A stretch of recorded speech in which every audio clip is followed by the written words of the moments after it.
Australia মানেই kangaroo, Australia মানেই sir Don Bradman শেনওয়ার্ন, Australia মানেই সিডনি অপেরা, অস্ট্রেলিয়া মানেই ছবির মতো একটা সাজানো দেশ।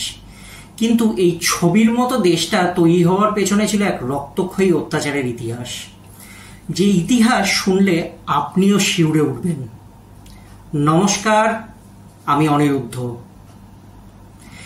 বিশ্বের ষষ্ঠ বৃহত্তম দেশ অস্ট্রেলিয়া, যা দেখতে গেলে প্রায় ইউরোপ মহাদেশের সমান। এত বড় একটা দেশ হলেও অস্ট্রেলিয়ার প্রায় 95% এলাকাই খালি। বিশ্বের উন্নততম দেশগুলির তালিকাতে থাকা এই দেশের কেন এমন হাল হলো তা নিয়ে বিস্ময়ের শেষ নেই বছরের পর বছর ধরে। অস্ট্রেলিয়া মানে আমরা সাধারণভাবে বুঝি ঝাঁ চকচকে সমুদ্র, উন্নত রাস্তা, টেক সিটি, জিরাফ, ক্যাঙ্গারু এবং সাদা চামড়ার মানুষ। মেলবোর্ন, সিডনি, পার্থ, অ্যাডিলেড, ব্রিসবেনের মতো শহরগুলি বিশ্বের বহু উন্নত শহরকে অতি সহজেই টেক্কা দিতে পারে। এই দেশে যেমন রয়েছে প্রাকৃতিক সম্পদ, তেমনই রয়েছে উর্বর জমি ও উন্নত সড়ক ব্যবস্থা। তবুও অস্ট্রেলিয়ার মূল ভূখণ্ডে প্রায় 95%ই জনমানব শূন্য। অস্ট্রেলিয়ার সম্পর্কে জানতে হলে আপনাকে সাক্ষী থাকতে হবে এক করুণ ইতিহাসের। ভারতের সঙ্গে ইংরেজরা কি করেছিল তা আমাদের জানা, কিন্তু অস্ট্রেলিয়ার সঙ্গে কি করেছিল এই ব্রিটিশ রাজশক্তি, সেই গল্পই আজ আপনাদের বলবো। বলা হয় আজ থেকে প্রায় 50,000 বছরের বেশি সময় আগে দক্ষিণ পূর্ব এশিয়ার একটি অংশ থেকে বেশ কয়েকজন মানুষ অস্ট্রেলিয়ার প্রধান ভূখণ্ডে এসে বসবাস শুরু করে। ইতিহাস অনুসারে বিশ্বের অত্যন্ত প্রাচীন সভ্যতাগুলির মধ্যে একটি এই অস্ট্রেলীয় সভ্যতা। সেখানে বসবাসকারী মানুষেরা তৈরি করেছিল এক উন্নত ব্যবস্থা, কিন্তু অদ্ভুত বিষয় হলো তাদের এই সমৃদ্ধ কালচার সম্পর্কে বহির্বিশ্বের মানুষ 1788 সাল পর্যন্ত কিছুই জানতে পারেননি। বলা হয় 1606 সালে উইলিয়াম জেন নামে এক ডাচ নাবিক দক্ষিণ পূর্ব এশিয়ার দেশগুলিতে বাণিজ্য সেরে নিজের দেশে ফেরার সময় হঠাৎ সামুদ্রিক ঝড়ের মুখে পড়েন। সেই সময় বিপদ থেকে বাঁচতে খুঁজতে থাকেন একটি সমুদ্র তীরবর্তী অঞ্চল, আর তখনই দক্ষিণ ভারত মহাসাগরে তার চোখে পড়ে এই বিস্তীর্ণ স্থলভাগটি। গোটা এলাকাটি তখন ছিল জঙ্গলে ঘেরা। উইলিয়াম জেনের এই নতুন স্থলভাগ আবিষ্কারের কথা ধীরে ধীরে ছড়িয়ে পড়ে গোটা বিশ্বে। খবর পায় ব্রিটিশ রাজশক্তিও। ততদিনে অবশ্য ব্রিটিশরা বাণিজ্যের নামে বিশ্বের একাধিক দেশ দখল করে সেখানে উপনিবেশ স্থাপন করেছে। তাই নতুন দেশের কথা কানে আসতেই তারা আবারও ছক কষতে শুরু করে দেয়। উদ্দেশ্য ছিল সেখানে থাকা প্রাকৃতিক সম্পদ নিজের কুক্ষিগত করা। সেই লক্ষ্যেই 1770 সালের আশেপাশে ব্রিটিশ নাবিক জেমস কুকের নেতৃত্বে একটি দল সেখানে গিয়ে পৌঁছয়। দেশের পূর্ব দিকে বর্তমানে যেখানে রয়েছে সিডনি শহর, সেখানেই প্রথম নোঙর বাঁধেন জেমস কুক ও তার সঙ্গীরা। সেই সময় অস্ট্রেলিয়ার অধিকাংশ জমিতে বাস ছিল অ্যাবরিজেনদের, অর্থাৎ সে দেশের স্থানীয় জঙ্গলি জাতির। সেখানে পৌঁছানোর সঙ্গে সঙ্গেই ভয়ঙ্কর বাধার সম্মুখীন হতে হয় তাদের। বিদেশিদের দেখে আক্রমণ করে বসেন স্থানীয়রা। প্রাণ বাঁচাতে কুকরা সেখান থেকে সাময়িকভাবে পালিয়ে আসেন, কিন্তু এত সমৃদ্ধ একটি স্থলভূমি যেখানে রয়েছে বিপুল প্রাকৃতিক সম্পদ, তাকে কি আর হাতছাড়া করা যায়?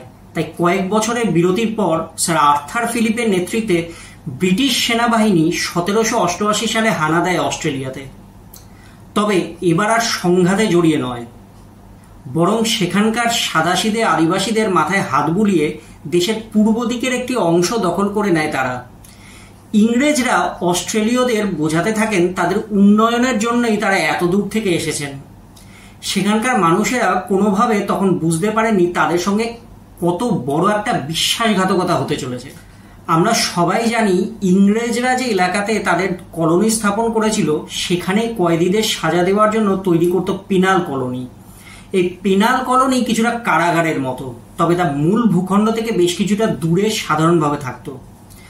ভারতের ক্ষেত্রে আমরা জানি কালাপানির কথা। সেখানে বন্দীদের ওপর কি দুর্বিষহ অত্যাচার করা হতো তা আমাদের সকলেরই জানা। অস্ট্রেলিয়ার মূল ভূখণ্ডের একটি ছোট্ট অংশ দখল করে প্রথমে এই পিনাল কলোনি তৈরি করে ব্রিটিশরা। সেখানে একে একে নিয়ে আসা হতো সাজাপ্রাপ্ত কয়েদিদের। এদের মধ্যে চোর, ডাকাত, খুনি সহ হাজির থাকতো একের পর এক দুর্ধর্ষ ক্রিমিনাল। এই পেনাল কলোনি তৈরি করার পর সেখানে আরও অনেকটা এলাকা দখল করে নেয় ব্রিটিশরা। ক্রমেই শয়ে শয়ে ক্রিমিনালদের সেখানে পাঠানো শুরু করে ব্রিটিশ সরকার। তাদের দিয়ে সেখানে কাজ করানোর পাশাপাশি স্থানীয় আদিবাসীদের ওপর অত্যাচার চালাতো ব্রিটিশরা। অত্যাচারের মাত্রা এতদূর পৌঁছে গিয়েছিল যে স্থানীয়রা তাদের এলাকাতেই ঢুকতে পারতেন না। নিজেদের জমিতে চাষাবাদ করা তো দূর, কোনো গাছে হাত দিলেও তাদের শাস্তি দেওয়া হতো। এমনকি সেই শাস্তি এতটাই ভয়ঙ্কর ছিল যে অনেক সময় মৃত্যু পর্যন্ত হতো স্থানীয়দের। ক্রমেই অস্ট্রেলিয়ার অ্যাবরিজিনরা বুঝতে শুরু করে যে ব্রিটিশ শক্তির বিরুদ্ধে তারা আর এঁটে উঠতে পারবেন না, তাই তাদের দাসত্ব গ্রহণ করা ছাড়া আর কোনো উপায় ছিল না। এদিকে এই সুযোগে ব্রিটিশরা ক্রমেই অস্ট্রেলিয়ার মূল ভূখণ্ডে একের পর এক এলাকা দখল করে নিতে শুরু করে। এতদিন পর্যন্ত যে সমস্যা এই দেশে ছিল না তা এবার একে একে সেখানে প্রবেশ করতে শুরু করে। বহির্বিশ্বের সঙ্গে কোনো যোগাযোগ না থাকার ফলে সেখানকার মানুষদের মধ্যে কঠিন রোগ ব্যাধি তেমনভাবে ছিল না। অন্যদিকে সেই সময় ইংল্যান্ড, ফ্রান্স, ইতালি, জার্মানি সহ ইউরোপের বহু দেশেই কলেরা, যক্ষ্মা সহ বহু ভাইরাস গঠিত রোগের সংক্রমণ ব্যাপকভাবে দেখা দিয়েছে। ব্রিটিশ কলোনি অস্ট্রেলিয়ার বুকে তৈরি হওয়ার ফলে সেখানে ক্রিমিনালদের আস্তানা তৈরি করা হয়, আর সেই ক্রিমিনালদের হাত ধরেই ক্রমেই প্রবেশ করতে থাকে এই ধরনের মারণ রোগ। রোগের ওষুধ জানা থাকলেও ব্রিটিশরা কখনোই অস্ট্রেলীয়দের সেই ওষুধ দিত না, কারণ তারা চাইতো এই রোগ ব্যাধির মাধ্যমে সেখানে থাকা মানুষদের সংখ্যা যাতে ক্রমেই কমতে থাকে, সেই সঙ্গে গোটা দেশটি যাতে তাদের কবজায় চলে আসে। যেমন ভাবনা তেমনই কাজ। ক্রমেই এই মারণ রোগের শিকারের প্রাণ যায় হাজার হাজার অস্ট্রেলীয়দের। এর পাশাপাশি গোটা দেশ জুড়ে তখন চলছে ব্রিটিশ অত্যাচার। নিজেদের জমিতেই স্বাধীনভাবে চাষ করার অধিকার হারিয়েছেন তারা। ব্রিটিশদের নির্দেশ মেনে সেখানে প্রতিটি কাজ করতে হচ্ছে, চাষের ফসলটুকু পর্যন্ত নিজেরা ভোগ করতে পারছেন না। সেই সঙ্গে ছিল চুরি, ডাকাতি, ধর্ষণের মতো অত্যাচার।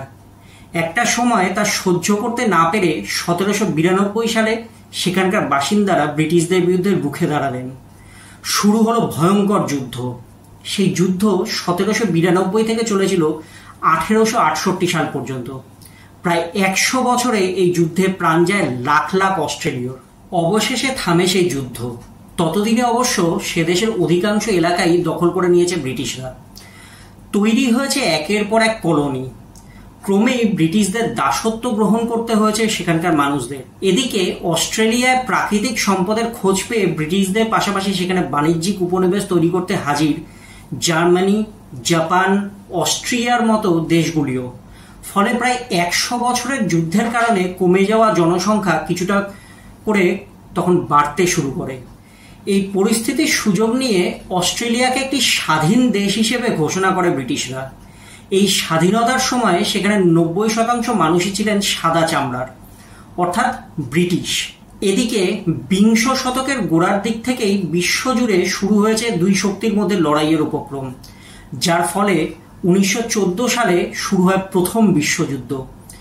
ব্রিটিশদের উপনিবেশ থাকার ফলে অস্ট্রেলিয়াকে তখন ইংরেজদের হয়েই যুদ্ধ করতে হয়েছে। সেখানকার স্থানীয়দের পাঠানো হয় যুদ্ধে, মৃত্যু হয় বহু মানুষের। অন্যদিকে ব্রিটিশ শাসিত এলাকা হওয়ায় যুদ্ধের সময় জাপান সেখানে আক্রমণ করে, ফলে সেখানেও বহু অস্ট্রেলিয়ানদের মৃত্যু হয়। অন্যদিকে স্বাধীনতা ঘোষণার পরই ব্রিটিশরা 1901 সালে সেদেশের জন্য একটি ইমিগ্রেশন পলিসি চালু করে। এর ফলে সেখানে সাদা চামড়ার মানুষ ছাড়া আর কেউ স্থায়ী সিটিজেনশিপ পাবেন না। যদিও এই পলিসি 1966 সালে তুলে নেওয়া হয় সেদেশ থেকে। এতক্ষণ পর্যন্ত যা শুনলেন তা ছিল কিভাবে ক্রমেই সেখানকার আদিম মানুষদের ধ্বংস করা হয়েছিল মুনাফা লোটার জন্য। এবার আসা যাক এই দেশের ভৌগোলিক অবস্থানের দিকে। দেশটির ম্যাপের দিকে তাকালে দেখা যাবে অস্ট্রেলিয়ার দক্ষিণ ও দক্ষিণ পূর্ব দিকেই প্রধানত রয়েছে জনবসতি। সিডনি, পার্থ, ব্রিসবেন, মেলবোর্ন, অ্যাডিলেডের মতো শহরগুলি রয়েছে এই অঞ্চলেই। মূলত সমুদ্র তীরবর্তী অঞ্চলেই এই শহরগুলি গড়ে উঠেছে। অন্যদিকে দেশের পশ্চিম ও মধ্যভাগে রয়েছে বিশাল মরুভূমি। সেখানে সারা বছরে বৃষ্টি বলতে কিছুই নেই, ফলে সেখানে জনবসতিও গড়ে উঠতে পারেনি। পূর্ব দিকে রয়েছে দুর্গম পাহাড় ও জঙ্গল, ভয়ঙ্কর হিংস্র প্রাণী ও বিষাক্ত সাপের উপদ্রব রয়েছে এই অঞ্চলে। সেখানে উর্বর জমি থাকলেও দুর্গমতার কারণে বসতি গড়ে উঠতে পারেনি। অন্যদিকে উত্তর দিকে রয়েছে পাথুরে রুক্ষ জমি এবং লবণাক্ত জল, তাই সেখানেও গড়ে উঠতে পারেনি জনবসতি। সেই সঙ্গে ইকুয়েটর, ট্রপিক অফ ক্যাপ্রিকর্নের মধ্যবর্তী এলাকায় অস্ট্রেলিয়া থাকায় এখানে রয়েছে একদিকে প্রশান্ত মহাসাগরের উষ্ণ জলবায়ুর প্রভাব, অন্যদিকে দক্ষিণ মেরুর কাছাকাছি থাকায় রয়েছে অ্যান্টার্কটিক মহাসাগরের শীতল জলবায়ুর প্রভাব। আর এই দুইয়ের ফলে অস্ট্রেলিয়ার বিস্তীর্ণ অঞ্চলের ওপর দিয়ে বছরে 3 থেকে 4টি ভয়ঙ্কর সাইক্লোনের প্রভাব থাকে। লোকসান হয় জানমালের। শুধুমাত্র ভৌগোলিক প্রভাবে উত্তর অস্ট্রেলিয়ার বিস্তীর্ণ স্থলভাগ খালি তা নয়, রয়েছে স্ট্র্যাটেজিক কারণও। উত্তর অস্ট্রেলিয়ার সীমান্ত থেকে দক্ষিণ পূর্ব এশিয়ার একাধিক দেশ একদম কাছে, তাই এই অঞ্চলগুলোতে যাতে কোনোভাবেই এই দক্ষিণ পূর্ব এশীয় দেশগুলোর প্রভাব না পড়ে সেই জন্য তৈরি করা হয়েছে মার্কিন সেনার ঘাঁটি। বর্তমানে অস্ট্রেলিয়ার 95% সাদা চামড়ার মানুষ, 3% মানুষ সেখানকার আদিম নিবাসী, বাকি 2% 1966 সালের পর ইমিগ্রেশন পলিসিতে বদল আনার ফলে বিভিন্ন দেশ থেকে গিয়ে সিটিজেনশিপ নিয়ে বসবাস শুরু করা মানুষ। আজ বাইরে থেকে ঝাঁ চকচকে অস্ট্রেলিয়াকে দেখলে বোঝার উপায় নেই এই ভয়ঙ্কর অত্যাচারের ছবি। আপনার কাছেও কি রয়েছে এ ধরনের ইতিহাসের তথ্য? জানান আমাদের। সেই সঙ্গে সাবস্ক্রাইব করুন দি এজ ডিজিটাল চ্যানেলের পেজটিকে। ভালো থাকুন।